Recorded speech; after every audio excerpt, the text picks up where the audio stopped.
El frío que se coló por las rendijas de mi ventana aquella noche no pertenecía a este clima. Era una temperatura distinta, una que no enfriaba la piel, sino que congelaba la intención. Mi casa siempre había sido un lugar de techos altos y ecos amables, pero desde que el gato negro apareció en la barda divisoria, el ambiente se espesó hasta volverse una amalgama de sombras y presentimientos. El animal no era mío, pero tenía en sus ojos una inteligencia antigua que me obligaba a dejarle un cuenco con leche cada tarde. Del otro lado de la barda, la casa de la anciana se alzaba como un monumento al olvido. Una estructura de madera que parecía alimentarse de la humedad, con tablas que crujían sin que el viento las tocara. Ella nunca hablaba. Lo que salía de su boca eran sonidos que desafiaban la anatomía humana. Quejidos que vibraban en el aire como cuerdas de violín oxidadas. Ruidos que no buscaban comunicar, sino marcar un territorio que yo, en mi ignorancia, creía compartido. Todo se fracturó el día que el gato regresó con la pata destrozada. No era una herida de pelea callejera.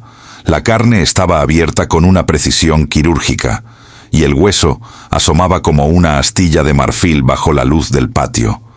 La rabia me subió por el pecho como un ácido. No lo pensé.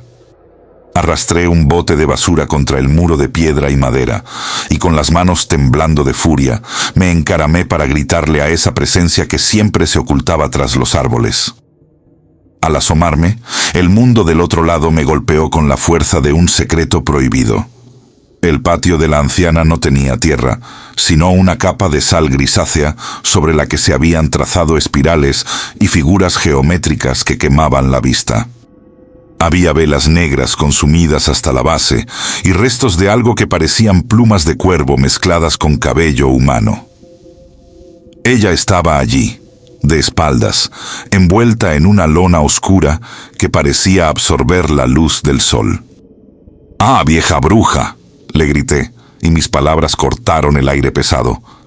«Yo no creo en tus porquerías, no me asustas. Si vuelves a tocar a este animal, yo misma voy a saltar esta barda y te voy a sacar de tu casa a patadas».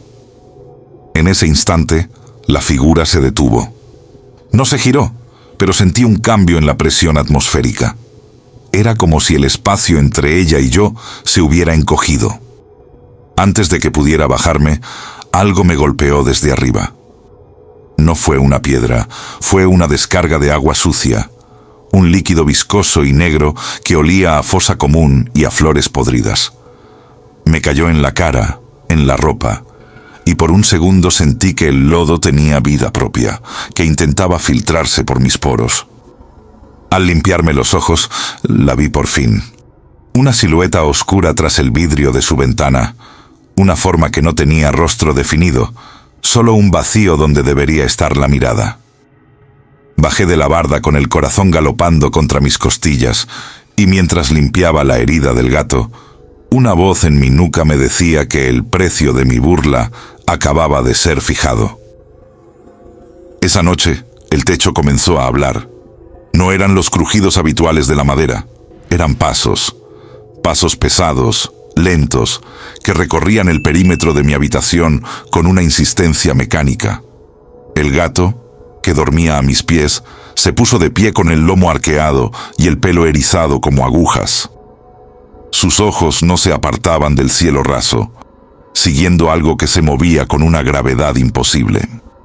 Intenté convencerme de que era un animal grande, un mapache o un perro callejero que había saltado desde los árboles, pero el ritmo era humano, demasiado humano.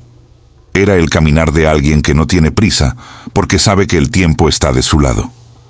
El aire en mi cuarto se volvió tan denso que cada inhalación me costaba un esfuerzo físico, y el olor del lodo que me había caído encima persistía, aunque me había bañado 3 veces. En la oscuridad, sentí que las paredes de mi casa ya no me protegían, sino que se habían convertido en las láminas de una caja en la que yo era el insecto atrapado, esperando a que una mano invisible decidiera aplastarme. La mañana trajo una tregua falsa, un sol pálido que no lograba disipar la bruma mental que me envolvía. Mi padre llegó de visita por la tarde, con su risa estruendosa y ese olor a aserrín y barniz que siempre lo acompañaba. Él era un hombre de manos grandes, manos que habían dedicado 20 años a moldear la madera, dándole forma a la belleza. Sus manos eran su vida, su herramienta y su orgullo. Mientras tomábamos café, intenté actuar con normalidad, pero mis ojos se desviaban constantemente hacia la barda trasera. Le conté sobre la vecina, omitiendo los detalles de la sal y las velas para no parecer loca.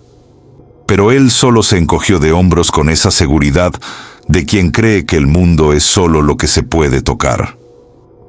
«La gente mayor se vuelve rara, hija», me dijo, mientras sus dedos expertos acariciaban la mesa de madera que él mismo me había fabricado. El tiempo se nos fue entre anécdotas y planes futuros.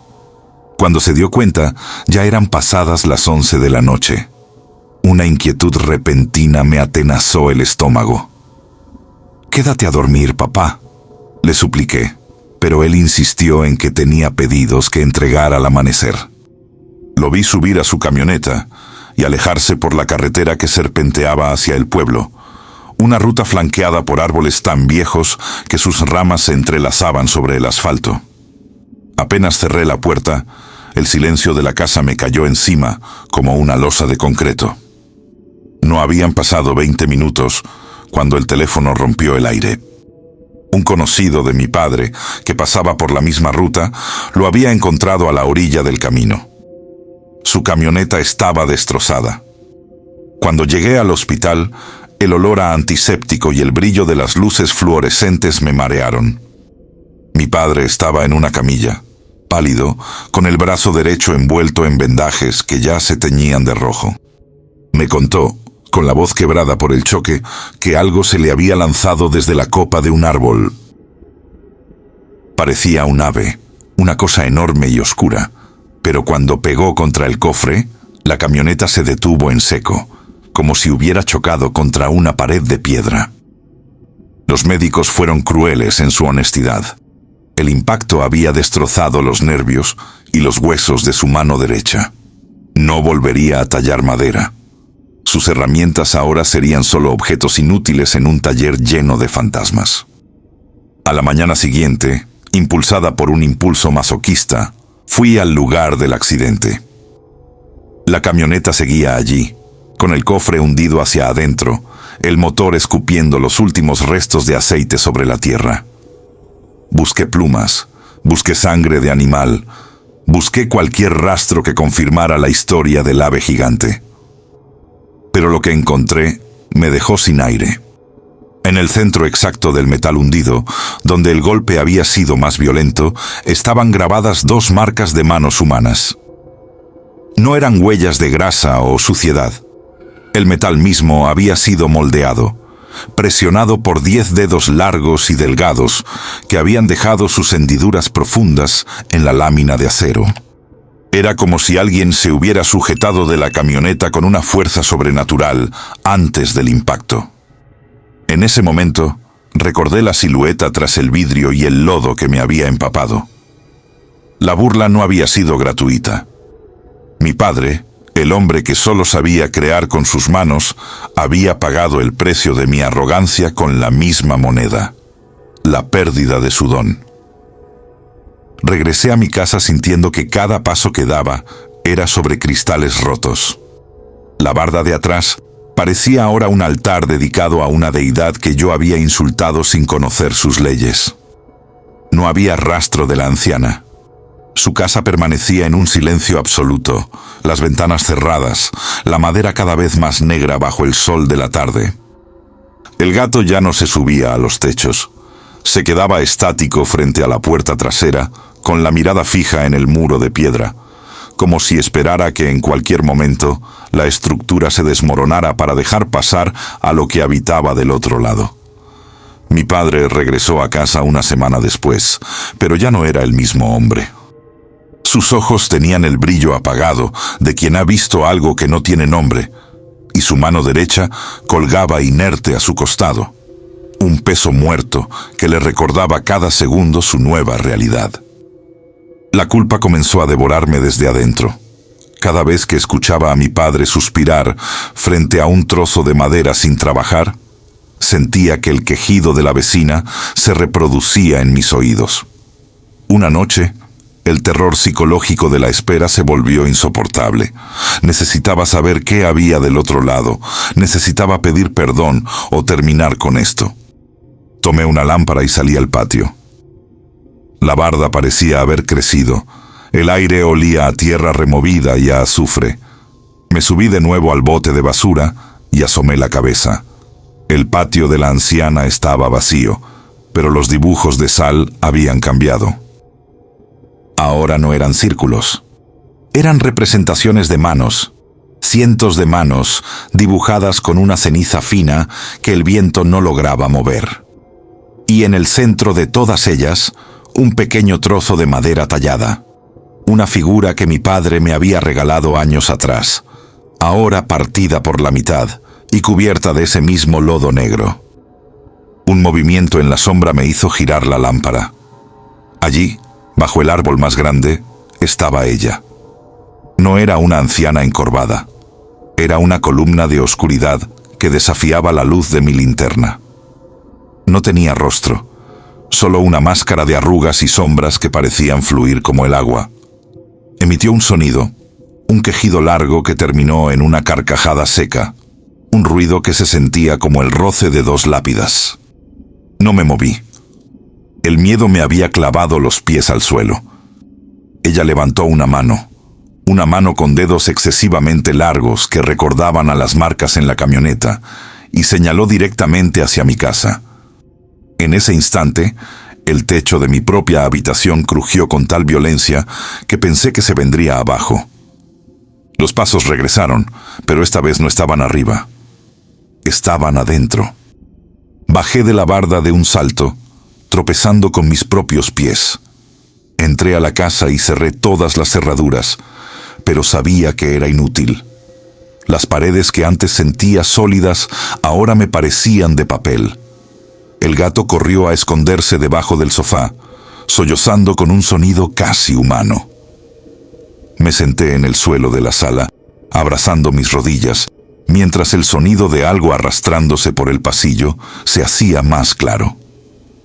Eran las manos. Escuchaba el roce de las palmas contra el suelo, el golpe de los dedos contra el marco de las puertas. No era una persona caminando. Era algo que se desplazaba usando solo sus extremidades superiores, algo que buscaba recuperar el espacio que yo le había negado con mi insolencia. El tiempo se detuvo. Cada segundo era una eternidad de tensión donde el aire se agotaba. Hoy, la casa de atrás sigue cerrada, pero el patio ya no tiene sal.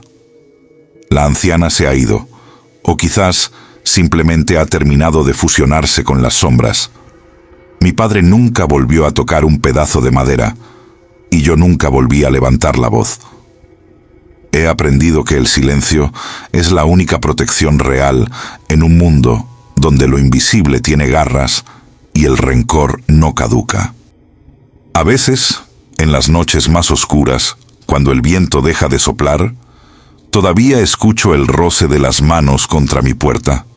Un recordatorio suave de que ella sigue allí, esperando a que cometa un solo error, una sola burla más, para terminar de cobrar la deuda que mis palabras contrajeron.